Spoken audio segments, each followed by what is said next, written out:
Vamos ler Colossenses capítulo 3, no versículo 5.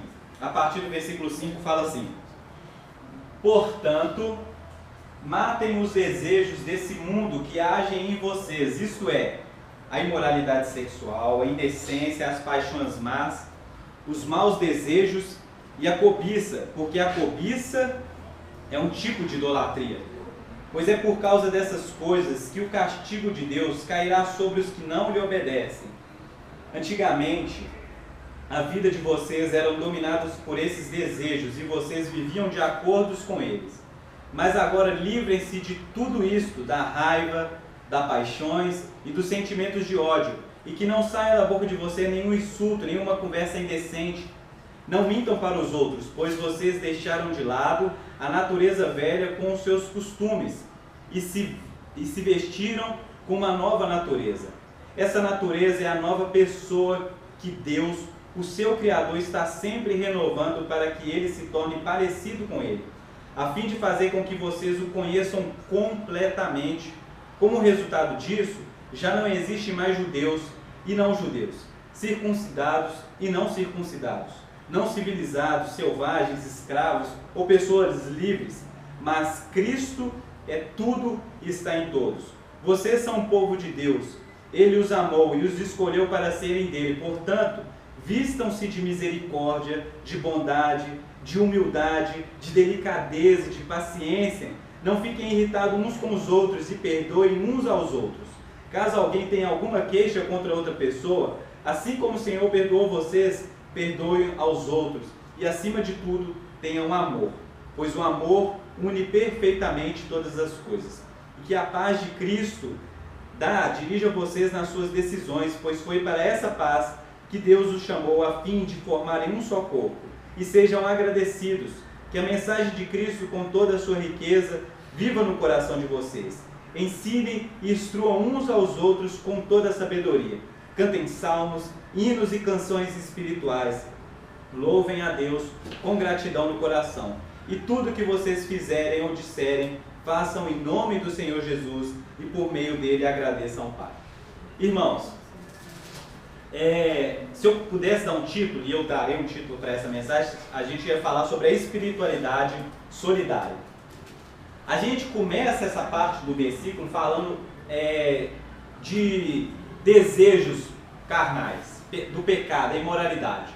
Mas quando ele começa a ir para a segunda parte, falando da nossa realidade, da nossa identidade, a identidade do cristão, ele vai falar que Cristo nos deu o quê?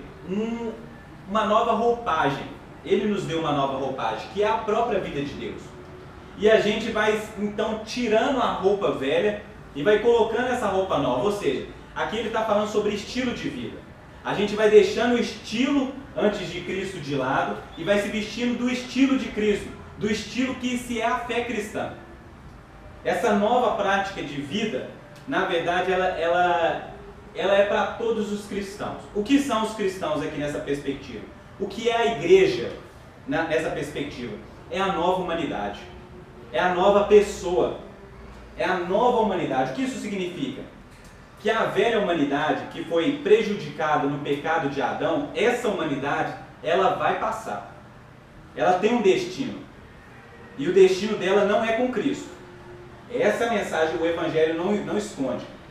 Que aqueles que são filhos da desobediência, aqueles que vivem na prática do velho homem, esses não herdarão o reino de Deus. Mas, em contrapartida, Cristo resgatou e começou novamente, ou renovou, a humanidade.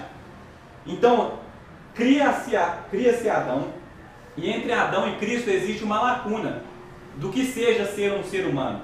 Mas em Cristo recomeça de novo o propósito inicial de Deus. E esse propósito inicial de Deus se dá na nova humanidade. Quem é a nova humanidade? A igreja. Ou seja, espera-se da nova humanidade que viva a plenitude de tudo que Deus é e de tudo que Deus tem. Por exemplo, se existe amor, e existe amor por aí em todos os lugares, né? É só você olhar para uma mãe e um recém-nascido, existe amor, por mais que ela não seja cristã. Existe graça comum, né? O ensino da reforma é a graça comum. Existe isso para amor em todo lugar. Deus ainda continua se manifestando em várias situações, independente dos cristãos ou não. Mas na igreja existe amor pleno. Ou seja, existe uma perfeição, um aperfeiçoamento. Existem relações boas no mundo? Existem. Mas a igreja, ela foi capacitada e ela tem toda a capacidade de viver relações saudáveis, plenas. Existe justiça no mundo? Existe, mas na igreja a justiça é vista com maior beleza, com maior solidez. Por quê? Porque nós recebemos de Cristo nova vida, nós recebemos dele novas possibilidades. Ou seja, a igreja, ela é para a humanidade um exemplo daquilo que Cristo irá fazer quando ele rasgar os céus, ou seja, novos céus, nova terra, nova humanidade, novos seres humanos, novas relações, novo tudo, novo e perfeito e pleno. Você está entendendo? Por isso que a gente precisava ter essa consciência, essa cosmovisão cristã na nossa vida, ou seja, um advogado cristão, ele deveria ser melhor, não estou te colocando uma pressão, tá bom? Ele deveria ser melhor, mais justo, mais com o senso de justiça apurado, além daquele que não é cristão. Por quê? Porque pressupõe que o advogado cristão tem Cristo, tem a vida de Deus nele, experimentou o amor, sabe o que é justiça, consegue ver a vida com outros olhos, olhos de Cristo. Um médico cristão olha para a vida diferente do médico não cristão. Dependente se todos estudaram a mesma matéria, fazem a mesma coisa. Mas existe excelência na vida cristã. E deveria existir excelência, sim, na vida cristã. Nas nossas igrejas. Deveria ser referência às nossas famílias. Os nossos casamentos, os nossos filhos deveriam ser exemplos de como é ser, de como existir, como se viver.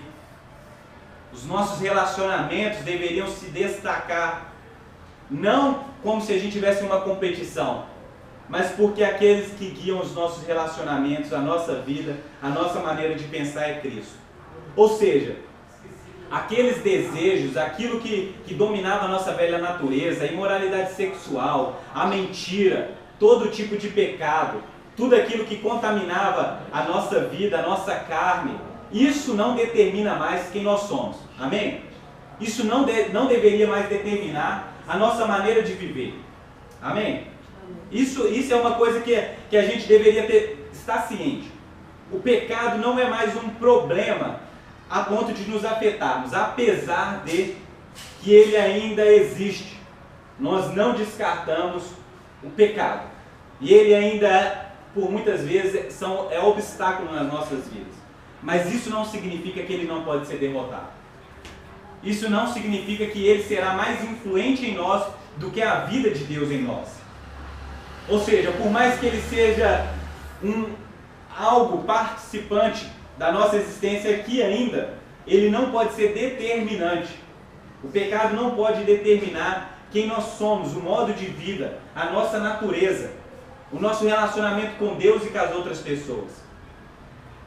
E se você parar para pensar bem, o estilo de vida proposto por Cristo aqui é o estilo de vida o quê? Solidário, comunitário. É o estilo de vida vivido para o outro. É o estilo de vida onde você tem consciência de Cristo, mas você tem consciência do outro. Em contrapartida, o pecado, ele provoca em nós o quê?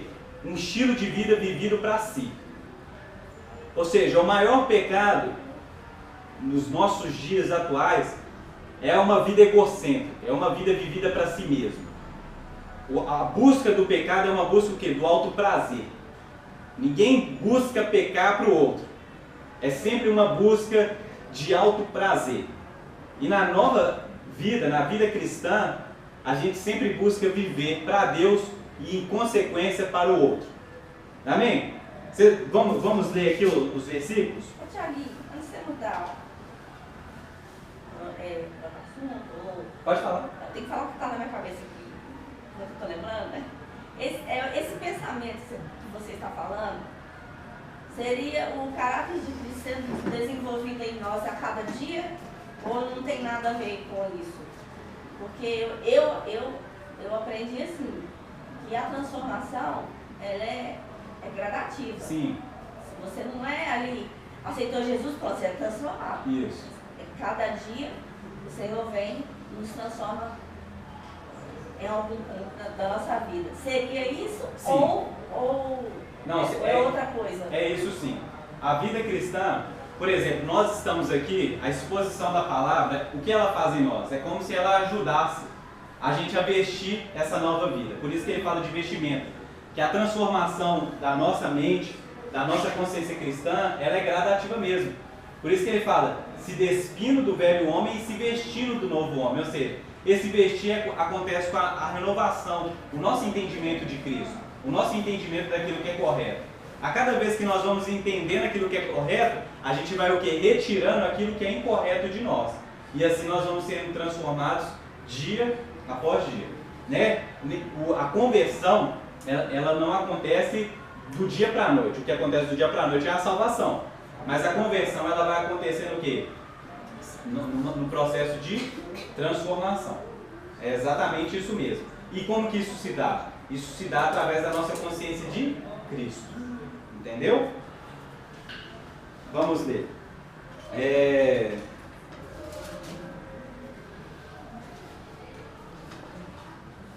Versículo 7 lá, ó, capítulo 3, versículo 7.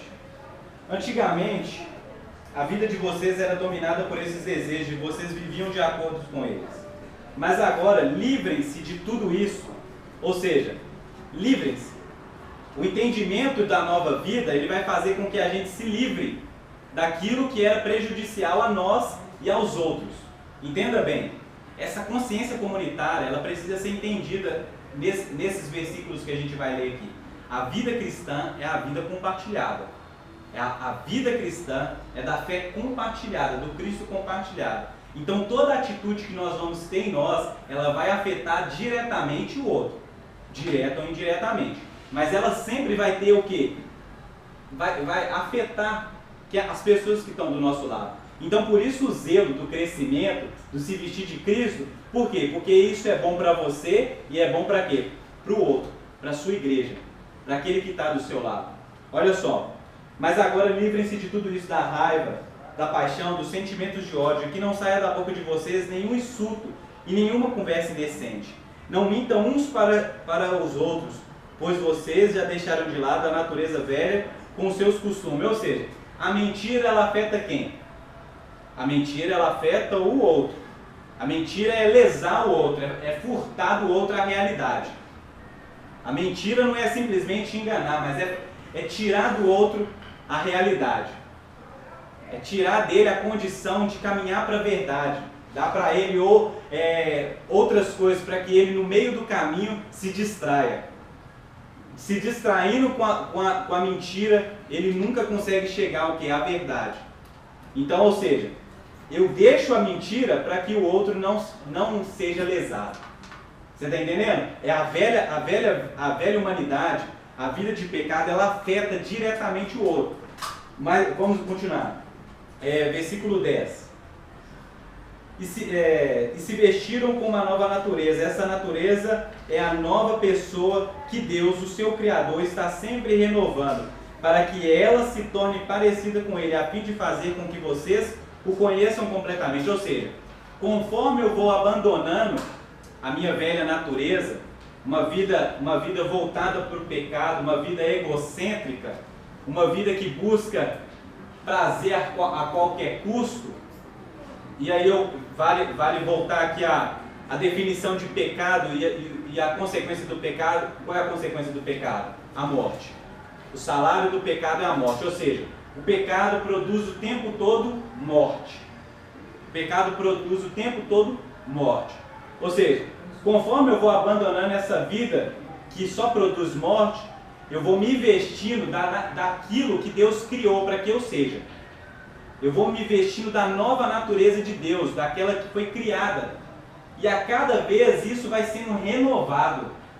A cada dia Deus vai renovando essa consciência, esse modo de vida, essa vida em mim, para que eu seja o quê? Para que eu conheça plenamente quem Ele é. Ou seja, cada vez que você vai sendo renovado, a sua consciência dele ela vai aumentando. E como isso se dá? O Everton comentou uma outra vez de um evento aí que era exatamente para se aprofundar mais em Deus, conhecer a Deus, né? O conhecimento mais de Deus, alguma coisa assim, né? Orar para que ele derrama o conhecimento dele sobre nós. Isso. Orar. Como que ora para que Deus derrama conhecimento sobre nós? Não ora. Você ora para quê? Para que Deus, o Espírito Santo possa te mover a conhecer a palavra de Deus. Porque é justamente o conhecimento das Escrituras que promove o quê? O entendimento de quem Deus é. Tentar promover isso através de uma maneira metafísica e tal, uma revelação, uma aparição de Deus, nos nossos tempos, é tipo dar uma zoada da cara de Deus. Por quê? Porque o trabalho que deu, não sei assim, trabalho assim, da mesma perspectiva humana, tá bom? Para Deus ele é Deus, então não sei se ele teve trabalho com isso. Mas o trabalho que deu, manter as Escrituras Sagradas, para que isso chegasse à nossa mão, para que hoje você não precisasse mais de viver Deus aparecer aqui com uma espiral de fogo, uma coisa assim, mas simplesmente você pegasse a palavra de Deus e tivesse compreensão do Filho dele, cara, é zoeira. Porque enquanto a gente ora falando, Deus derrama sobre mim seu conhecimento, é como se o Espírito Santo estivesse falando assim, abre a sua Bíblia e começa a ler. É simples. Por quê? Porque querer que Deus introduza isso assim, ó, vem aqui o Castiel, né? Tum na sua mente, faz você entender. Talvez tenha que ser novo. Tem faz você entender. Vem um anjo aqui e faz você entender os mistérios de Deus. Isso é querer fazer do jeitinho brasileiro. É querer burlar. É querer sair na vantagem. Essa mania que a gente tem de querer sair na vantagem, de não querer fazer da maneira proposta, maneira simples, querer chegar no conhecimento, na intimidade com Deus em um ato. É mais fácil, olha só gente, é o caminho mais fácil. É o quê? É orar nessa água aqui, falar, bebe essa água aqui, você vai ser revestido do poder de Deus, do que falar para você, cara, leia a palavra, tenha uma vida de acordo com aquilo que você leu. Por quê? Porque dá mais trabalho. Porque a palavra vai falar que você tem que se livrar o quê? Da sua velha maneira de viver e se vestir da nova maneira. Daquilo que Deus criou para que você fosse. Se aproximar e você buscar essa transformação de Deus. Dá mais trabalho. Mas é isso que Paulo está propondo aqui. Se livrem. Matem. Ou seja, não é algo que Deus irá fazer. Eu quero deixar isso aqui claro para você. Não é algo que Deus irá fazer. Por quê? Porque Ele já fez, Ele já salvou. E o Espírito dele já habita dentro de você. E você já tem a natureza de Deus dentro de você. Agora é nós que temos essa responsabilidade de matar os nossos desejos malignos. Nós que vamos lutar contra o pecado. Nós que vamos lutar contra a velha natureza. Essa luta é nossa. O Espírito Santo irá nos auxiliar, sim. Mas Deus não fez assim com um passe de mágica e tirou isso de nós. Ele resolveu o problema. Qual que é o problema? O problema é de se achegar até a Deus. O pecado era um problema para que a gente pudesse ir até a Deus. Mas agora Deus habita dentro de nós. Ou seja, nós podemos lutar com a força que Deus dá, com o poder que Ele dá, com a vida que Ele dá, contra tudo aquilo que nós éramos. Essa luta é sua, essa luta é minha. Ah, eu não consigo ser mais assim. Ah, eu sou assim mesmo. Isso é do meu caráter, é do... Como é que chama as teorias lá? Do gênero, do temperamento. Esse é do meu temperamento. Irmão, a gente vai ler daqui a pouco aqui que não tem a ver com temperamento, com posição social, nada. Cristo é tudo para nós, ou seja, nós agora é Cristo que nos determina. Nós vencemos o pecado na força do nosso próprio braço? Não. Mas nós vencemos naquilo que Deus fez em nós. Então, está na hora da gente sair desse comodismo e dessa passividade diante daquilo que nos oprime. Eu sei que é difícil a gente lutar contra certas coisas na nossa vida. Eu também tenho as minhas lutas, as minhas batalhas. Aquilo de que eu não tenho orgulho. Eu também tenho aquilo na minha vida que eu não me orgulho. E que sempre, em vez e outra, eu me pego o quê? Caído, vencido. Mas o que eu faço quando eu estou vencido? Lamento e falo, Deus, o Senhor não me ajudou. Onde estava o Senhor quando a tentação veio e eu não resisti? Quando a velha natureza quis se manifestar, onde estava o seu Espírito? É essa a oração que eu vou fazer? Não. A oração que eu devo fazer, então, é: Deus, obrigado. Porque existe perdão e existe graça, e existe poder e vida de Deus, para que amanhã eu não seja esse derrotado de hoje. E amanhã eu levanto novamente e levanto para vencer. E aí levanto para ser a minha melhor versão, aquilo que Deus criou. O que Ele me criou para ser a imagem do Filho dele. E esse dia eu vou ser. E é assim, não é assim que começou com a gente, quando você converteu? Há tantos anos atrás, lá no início era mais difícil você resistir a algumas coisas. Você era um tipo de pessoa. E ninguém conseguia ver, você não converteu nada. E hoje isso já não é mais problema para você. Por quê? Porque você já passou por essa batalha e você já venceu. Depois que você vence, você só precisa ficar vigilante. E manter. E focar em quem? No problema? Não. Você foca em quem? Em Cristo. Naquilo que Ele fez. Não é fixando no pecado que a gente vence o pecado. Mas é fixando em Cristo que nós vencemos. Você consegue perceber isso? Esse é o caminho da maturidade. Esse é o caminho da maturidade. Ou seja, ter uma vida cristã, viver uma vida cristã como a gente vivia antes de Cristo, não faz sentido para nós. Amém? Não faz sentido. Eu sempre fui assim. O problema é seu. Converta. Você tem que mudar, cara. Você tem que mudar. Porque se Cristo fez algo dentro de você, a sua natureza ela está sendo transformada e renovada para que cada dia mais você se pareça com Cristo, você reflita a glória dele e as pessoas olhem para você e falem assim: glória a Deus, glória a Deus. Ele está fazendo algo na vida dessa pessoa e essa pessoa está sendo transformada. Glória a Deus. Você está entendendo? É assim que a gente vai o quê?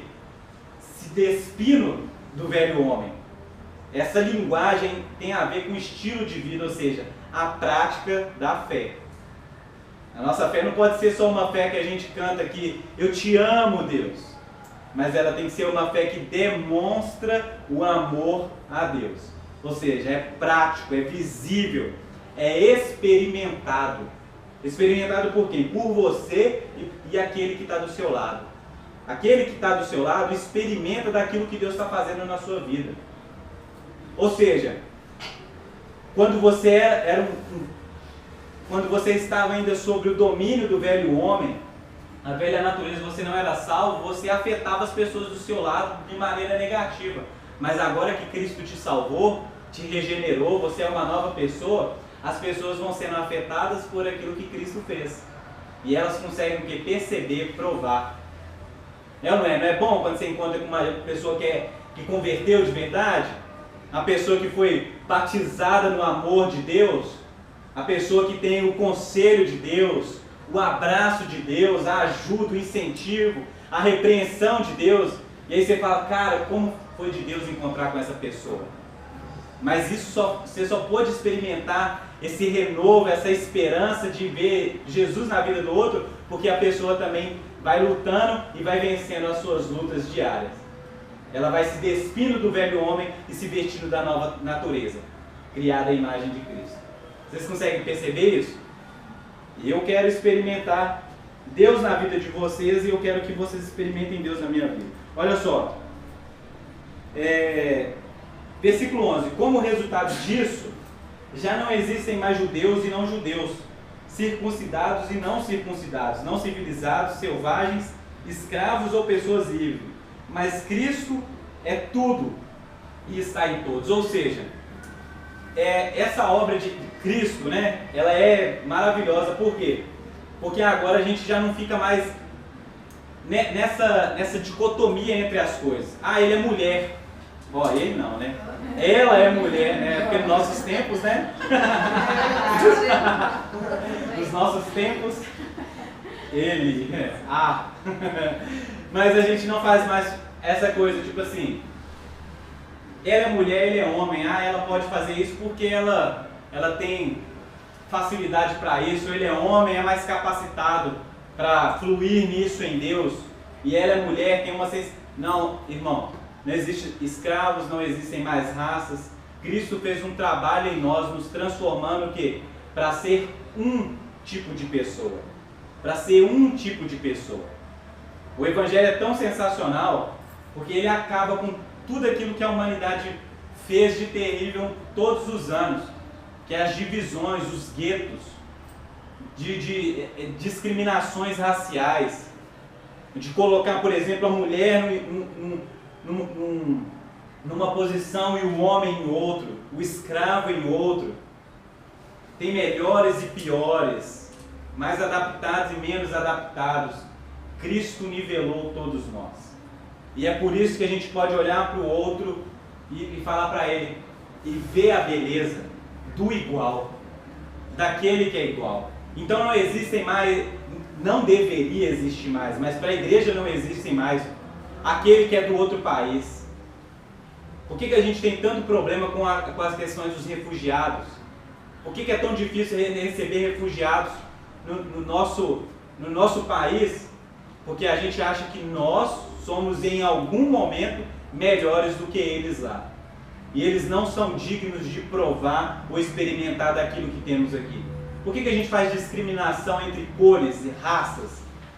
Porque a gente acha que por causa da cor, uma pessoa pode ser melhor do que a outra. Por que a gente faz isso? Porque a gente discrimina o nordestino lá, supervaloriza o europeu, supervaloriza o americano, discrimina o índio, o peruano, o que é frágil no seu corpo.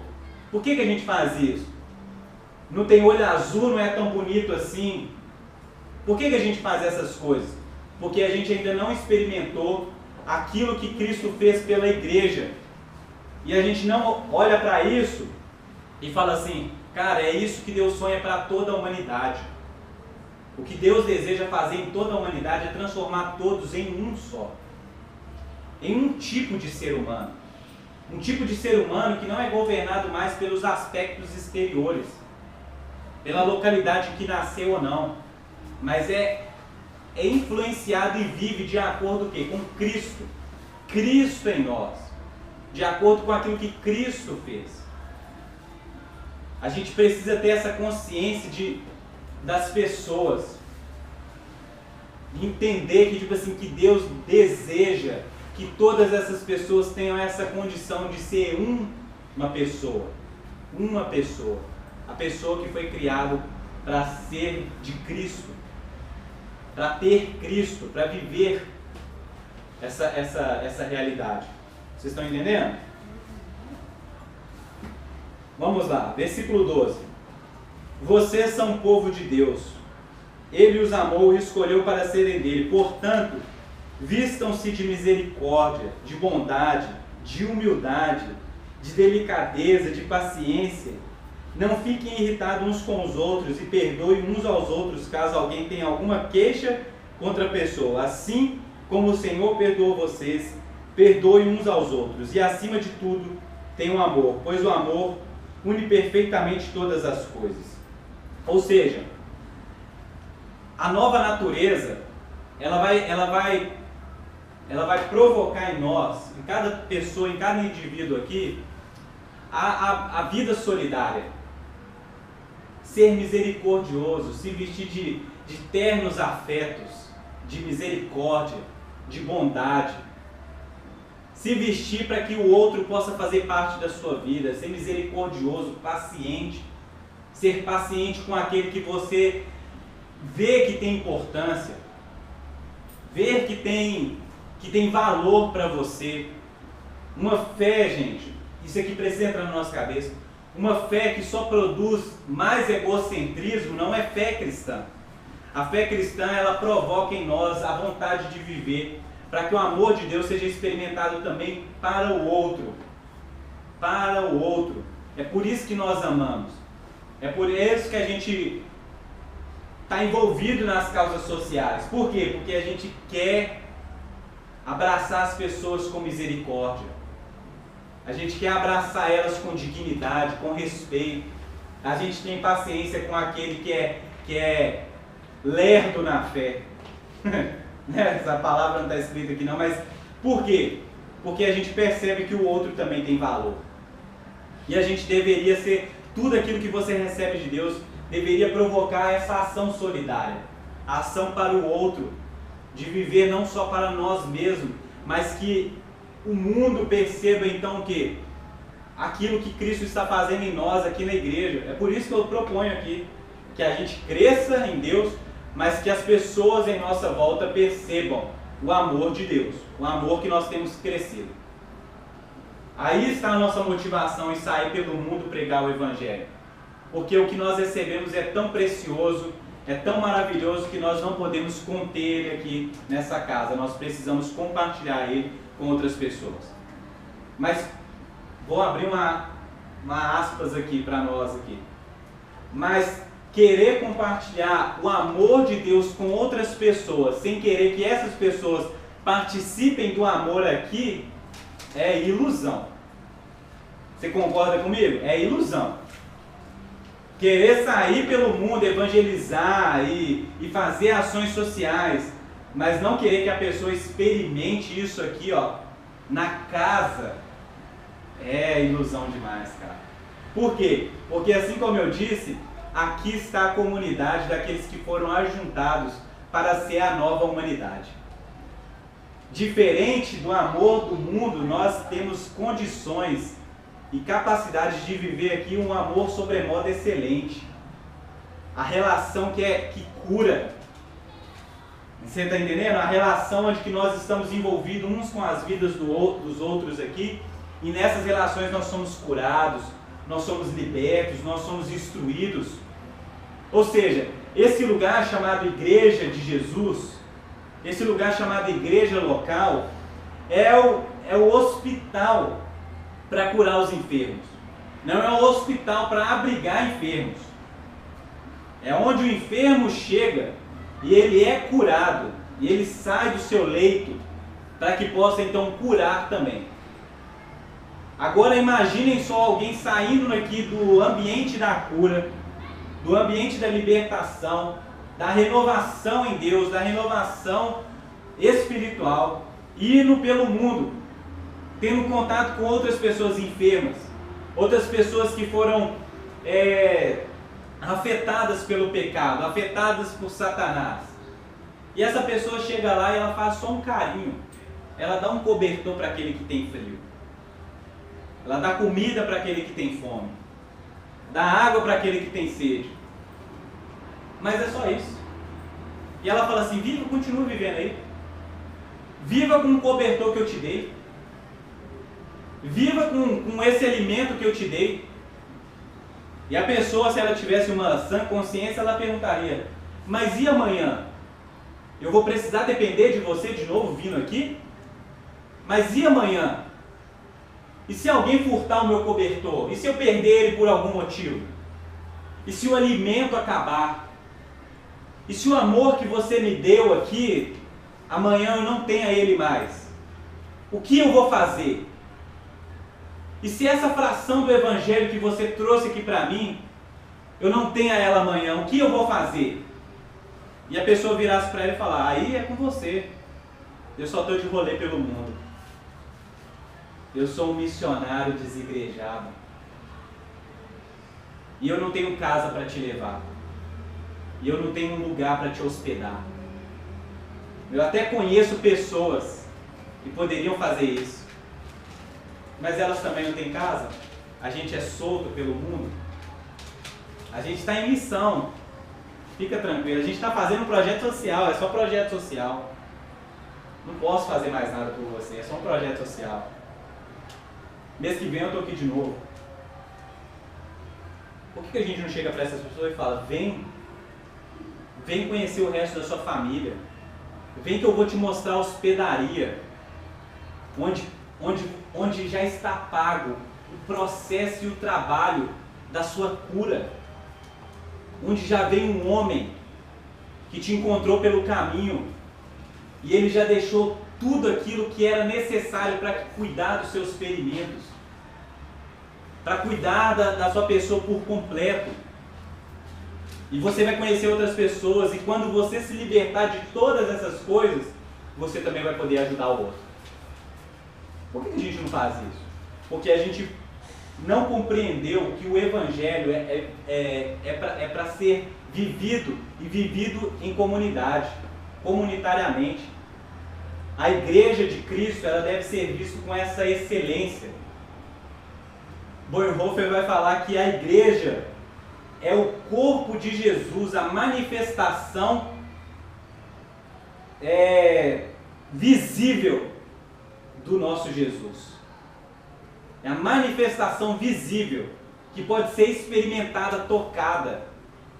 Ou seja, se você quer que as pessoas tenham contato com Jesus, não estou falando para trazer para a missão 16-18, mas dá para essas pessoas a oportunidade de serem ajuntadas, de serem plantadas no corpo de Cristo. Por quê? Porque é aqui que está fluindo vida para a nossa libertação, para a nossa cura. Então por que a gente não tem esse amor pela igreja de Jesus Cristo? Por que a gente não quer lutar pela igreja de Jesus Cristo? A gente tem que lutar pela igreja, não nas nossas próprias forças. Não nas nossas próprias forças, mas pelo poder do Espírito Santo, pela instrução de Deus.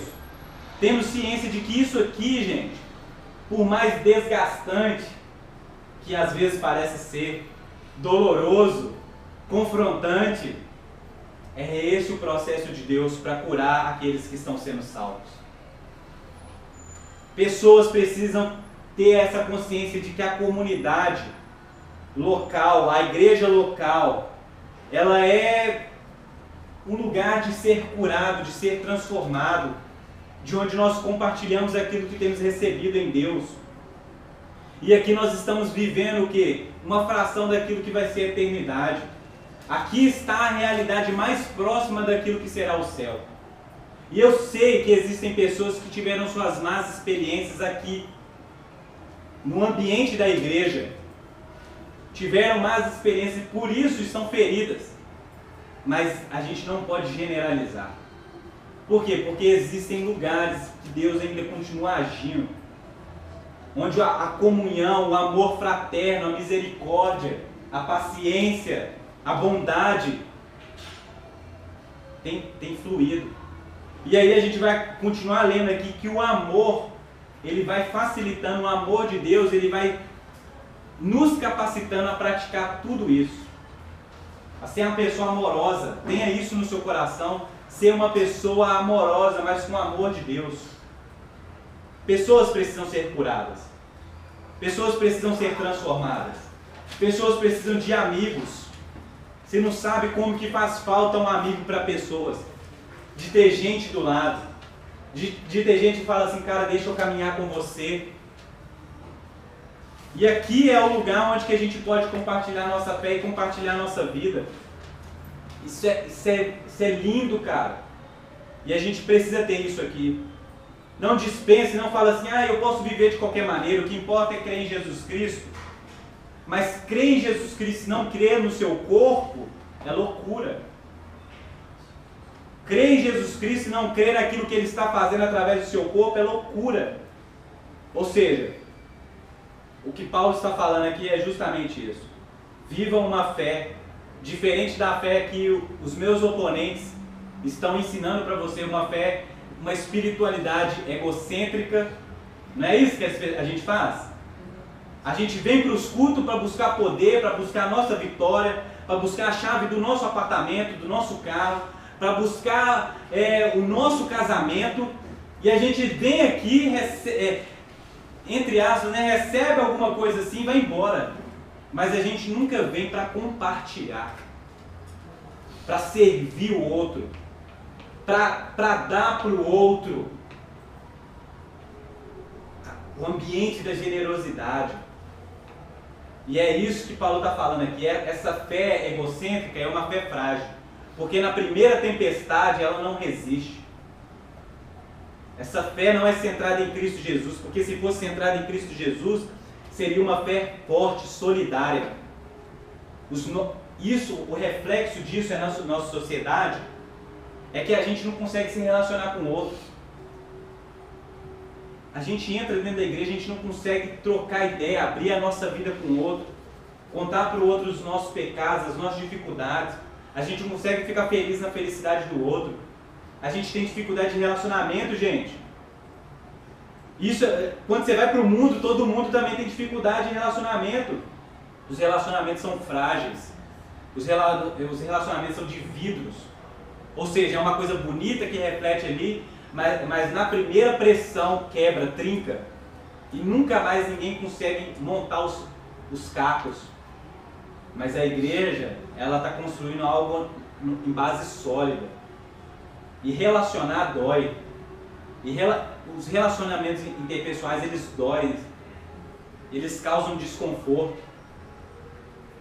Eles causam confronto, mas a gente precisa disso para crescer. Isso faz parte do crescimento. Por isso, vamos nos relacionar uns com os outros. E ter paciência, ter amor, e ter misericórdia, e ter bondade. E tentar enxergar que o outro também é difícil de... Por que eu falo assim, a nossa igreja não é uma igreja tão diversificada? A gente tem do lá a cá, né? Galera mais agitada, a galera mais mansa, da galera que dá um conselho assim, dos menos desinformados. Mas se a gente fizer esse esforço para a gente se interligar, se os nossos relacionamentos forem relacionamentos saudáveis, um irá completar o outro. E aí nós veremos e perceberemos o que é ser família, o que é ser de Deus, o que é ser essa nova natureza, essa nova humanidade. Que a gente não precisa ser igual, a gente pode ser diferente, mas a gente pode ser diferente interligado. Ninguém aqui precisa andar sozinho. Tá entendendo? Vamos finalizar aqui? Versículo 15. Que a paz que Cristo dá dirija vocês nas suas decisões, pois foi para essa paz que Deus os chamou, a fim de formarem um só corpo. E sejam agradecidos. Que a mensagem de Cristo, com toda a sua riqueza, viva no coração de vocês. Ensinem e instruam uns aos outros com toda a sabedoria.